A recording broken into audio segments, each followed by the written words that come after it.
हरियाणा और पंजाब चावल उत्पादन के लिए मशहूर हैं। दोनों ही राज्यों में बड़ी मात्रा में चावल की खेती होती है। खासकर बासमती उत्पादन के लिए दोनों ही राज्य जाने जाते हैं। इसी बीच सामने आई एक रिसर्च ने सभी को चौंकाने का काम किया है। दरअसल एक रिसर्च में ये बताया गया है कि बढ़ते तापमान और एयर पॉल्यूशन यानी कि वायु प्रदूषण के कारण 2035 तक पंजाब, हरियाणा तथा उत्तर प्रदेश के कुछ हिस्सों में चावल की पैदावार 75% तक प्रभावित हो सकती है। वहीं इस रिसर्च में इस बात को भी कहा गया है कि पश्चिम बंगाल जैसे राज्य जहां बड़ी मात्रा में चावल का उत्पादन रहता है, वहां चावल का प्रोडक्शन स्थिर रहने की संभावना है। अब इस रिसर्च को लेकर चर्चाएं तेज हो गई हैं और चावल के उत्पादन पर संकट को लेकर चली आ रही चिंता भी बढ़ जाने की बात कही जा रही है। बात चावल की जाए तो चावल ज्यादातर भारतीयों का मुख्य भोजन है। इस समय भारत चावल का सबसे बड़ा उत्पादक देश है, जिसमें हरियाणा, पंजाब, पश्चिम बंगाल, यूपी, बिहार जैसे राज्य मुख्य भूमिका अदा करते हैं। अब नई रिसर्च में कहा गया है कि बढ़ते तापमान और प्रदूषण के लेवल के अनुमान के मुताबिक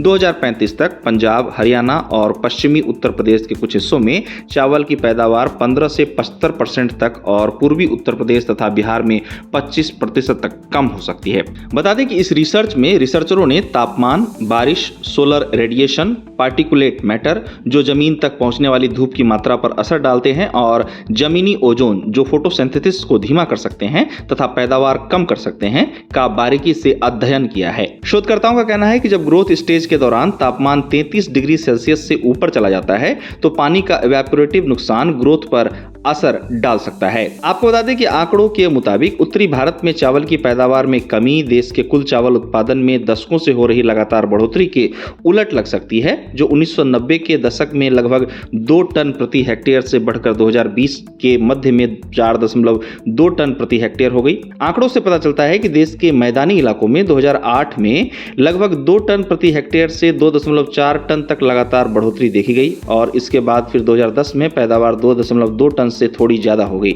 जिसके बाद के वर्षों में इसमें उतार चढ़ाव आया। इसके बाद 2012 में ये गिरकर 2.6 टन हो गई। इसके बाद 2017 में फिर पैदावार 3.0 टन रही और फिर 2018 में इसमें गिरावट आई और ये 2.8 टन पर पहुंच गया। बता दें कि विशेषज्ञों ने उत्पादन में देखे जा रहे इस उतार चढ़ाव में मौसम और हवा के प्रदूषण को अहम कारण बताया है। वही रिसर्चरों का कहना है कि तापमान और हवा के प्रदूषण में अनुमानित बदलाव के तहत खासकर पश्चिम बंगाल जैसे राज्यों में तापमान और हवा के प्रदूषण में अनुमानित बदलाव के तहत चावल की पैदावार में बहुत कम या कोई गिरावट नहीं देखे जा सकने का अनुमान है। रिसर्चरों का मानना है कि बंगाल की तुलनात्मक मजबूती शायद कम प्रदूषण लेवल और तापमान में बढ़त ज्यादा बदलाव के कारण है। इसको लेकर उनका कहना है कि इससे ये उम्मीद बढ़ गई है कि आने वाले वर्षों में चावल की सप्लाई बनाए रखने में पश्चिम बंगाल जैसे राज्य अहम भूमिका निभा सकते हैं। आपको बता दें कि 2035 तक हरियाणा, पंजाब और यूपी जैसे राज्यों के कुछ हिस्सों में पैदावार में 75% तक की गिरावट का अनुमान पिछले सिमुलेशन से ज्यादा है। बता दें कि इसी तरह की एक्सरसाइज में पहले 2 से 10% की कमी का अनुमान लगाया गया था।